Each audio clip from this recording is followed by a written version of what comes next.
పెట్టండి, కళ్ళు మూసుకొని చెక్ చేసుకొని వజ్రాసనం చెక్ చేసుకుని ముద్ర బిగిగా పెట్టండి. తలకాయ నేరుగా ఉంటుంది, వెన్నుముక్క నిటారుగా ఉంటుంది.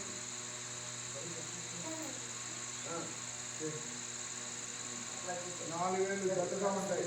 చూపు వేలు బొట్టలు మాత్రమే శరీరం మారుకుంటుంది. కళ్ళు మూసుకోండి. 2-3 చేతులు ముందుకుంటాయి, పొట్ట మీద ఒత్తిడి ఉంటుంది.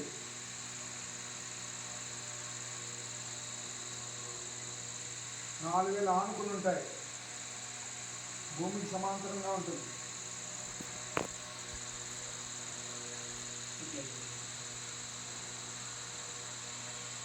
నిదానంగా గాలి పీల్చాలి, పూర్తిగా గాలి పీల్చాలి. గాలి వదిలేటప్పుడు మాత్రం శబ్దం చేయాలి.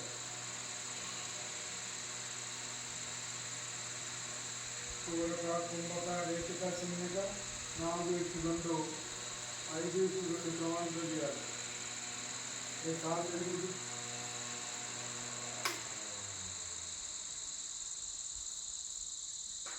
సంకోచ వ్యాకోచాలు ఎక్కడ జరుగుతున్నాయో గమనిస్తూ చేయండి. మీ శ్వాస మీద పూర్తిగా గమనం ఉంటుంది. పూరక 4 సెకండ్లు, కుంభక 2, రేచక 5, శూన్యక 2 పెద్దవాళ్ళు. చిన్నపిల్లలు నిదానంగా గాలి పీల్చండి, నిదానంగా గాలి వదలండి. పూర్తిగా గాలి పీల్చండి, పూర్తిగా గాలి వదలండి. చేంజ్ మధ్యమ. శూన్యకు వచ్చిన తర్వాత చేంజ్ చేయాలి. బొట్టు మీద చంకలో ఉంటుంది, 4 వేల మీద ఛాతి మీద ఒత్తిడి ఉంటుంది. 2-3 చేతులు భుజం ఒకే లైన్కి ఉంటాయి.